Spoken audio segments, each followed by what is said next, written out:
In January of 2020, I took part in an international Santa reunion in Israel. We were invited by the Israeli Department of Tourism to retrace the steps of St. Nicholas, who had come there on a pilgrimage when he was a young boy.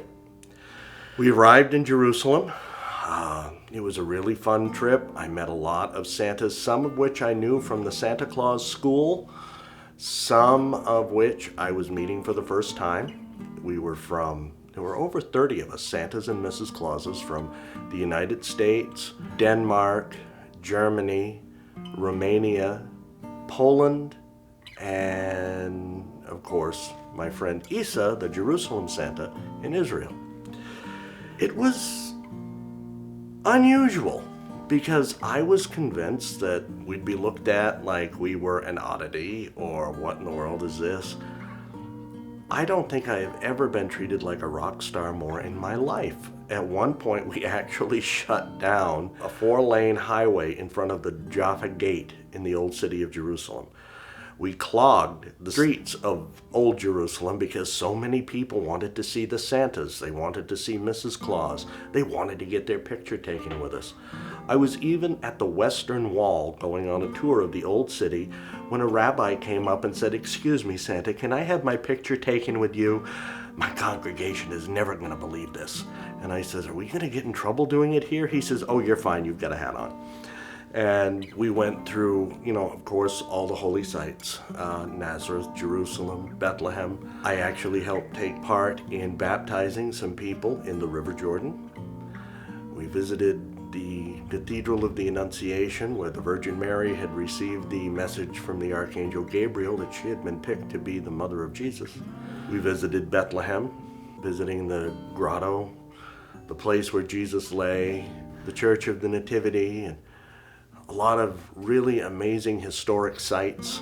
We got to sample a lot of foods, meet a lot of wonderful people. We went sailing on the Sea of Galilee in a reconstructed boat from the time period when Jesus lived. And it was really, really great going around and experiencing everything.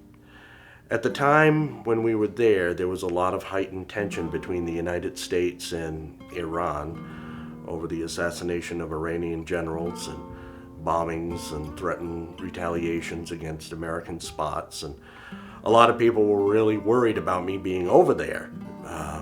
And I said, well, no, I think I'm supposed to be here.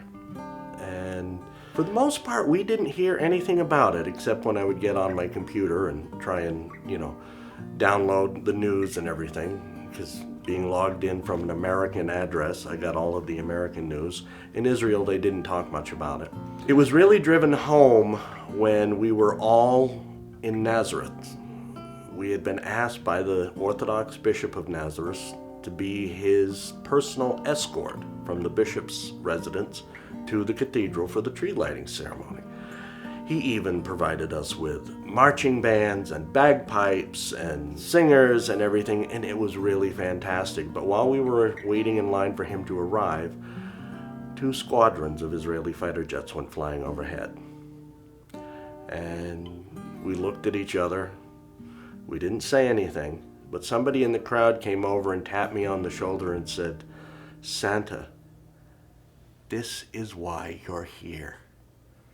I gave them a funny look and they said, "With anger and hatred and tension showing up, who's the best person to send in?"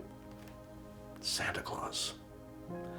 And another time that the significance of this role got driven home was when we were taken to the Holocaust Museum. And they had a special tour guide who took us around and showed us all the ways that the Holocaust, the Nuremberg laws, and the Nazi persecutions specifically targeted children. We met a little old lady there. She had been in one of the concentration camps. And she thinks about everything she went through. And she said, "And then I look at my grandchildren And I smile and I kiss them on the forehead. And I tell myself, against all that hatred, their life and my love is the best revenge.